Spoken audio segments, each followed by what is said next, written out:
Hello guys! Magandang hapon sa inyong lahat. So today we just arrived from school and of course dito yung mga classmate ko. Sinasabi ko na sa inyo kasi magluluto po kami for our family day and later pa po kami mag-start kasi yung lulutuin po namin is tapioca, bihon, tsaka adobo. Diba? Ayan. And then first time din ng mga classmate ko dito kaya ayan. Puntahan muna natin sila. Ito yung isa, Hygiene. Hi. And ito yung isa, si Eileen, tsaka si Crystal. Yes. First time nyo dito, di ba? Yes. How's your experience here? Okay lang. Happy. Yes. Peaceful ba? Peaceful. Guys, yung auntie ko may ginawa dito.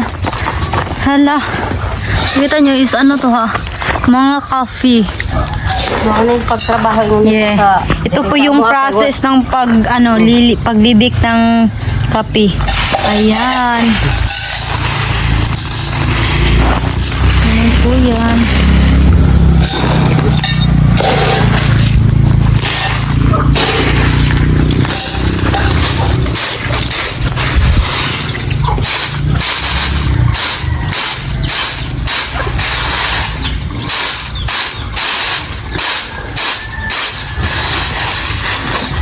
Saan siya, tikapi?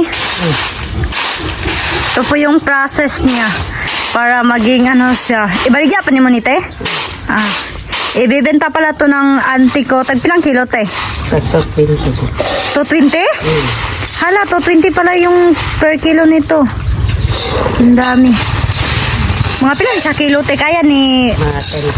Mga 10 kilos. Lubog lang na ako. Namula na ako kamot. Oh? Kawawa na yung naman. Namula akong kamot sa binayo. Ako na isa. Yung auntie ko lang gumawa nito kasi yung mga anak niya busy din sa school kasi may klase. Ito pa yung ano niya.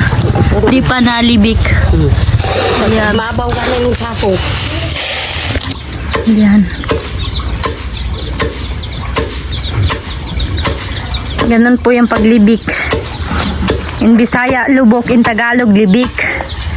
Ano ba sa English? Ayan.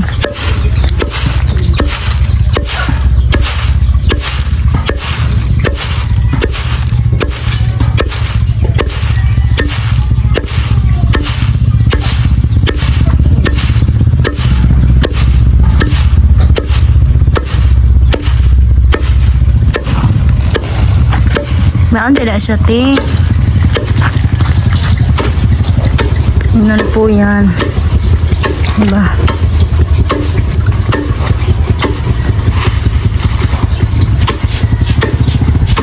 Tapos, pagkatapos nito ay, muna nito, baligyan natin ka na eh. Ito na po yung ibibenta. Yan, dapat maging gano'n na siya. Ito yung mga buto niya. Ito, original na kape. Ito yung kape namin dito sa province.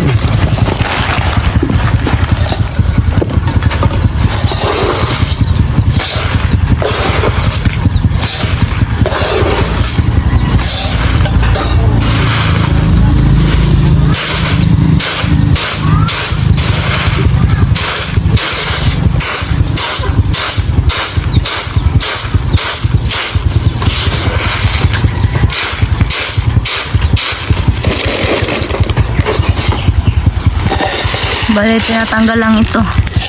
Ayan. Ito po yung mga tinanggal kasi di po yan pwede ibenta.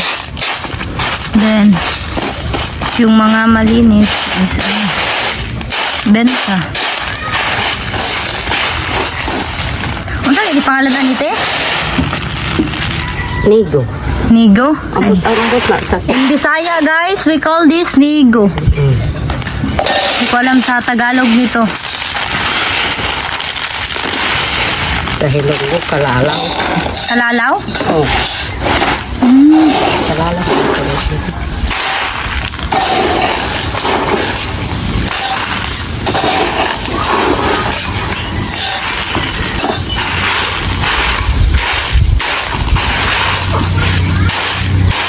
Ayan.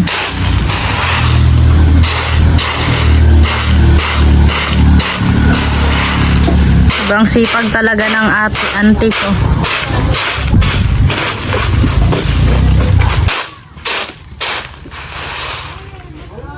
Nakatry pag nga na, Jane? Wala.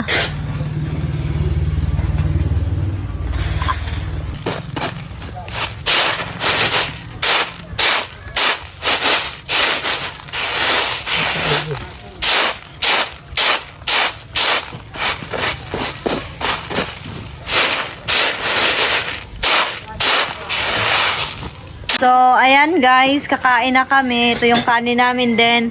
May mga hinog na banana na din kami dito. Ayan. We call this in Bisaya, tundan. And nagluto na din si mama ng paksiw para sa aming dinner.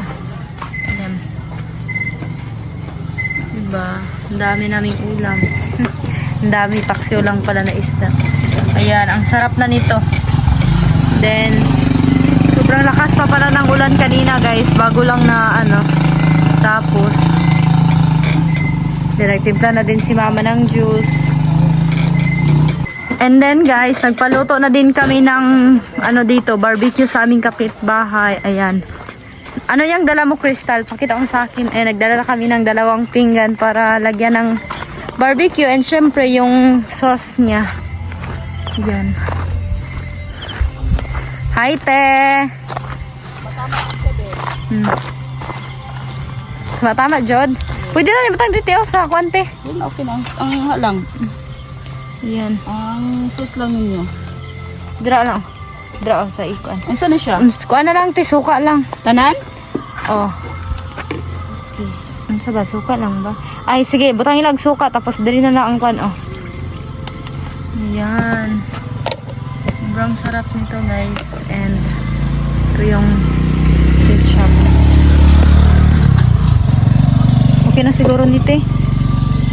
Okay na. Wait lang. Gusto ko lang yan. Ito Siya. sa Pwede na yung ikuan dito eh. Ay, naman dahil sulod na. Jesus.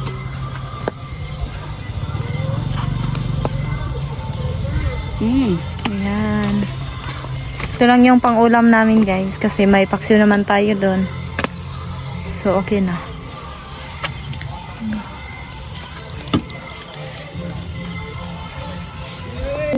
So, ayan. Dala na namin yung barbecue. Nakabalot pa yan ang cellophane.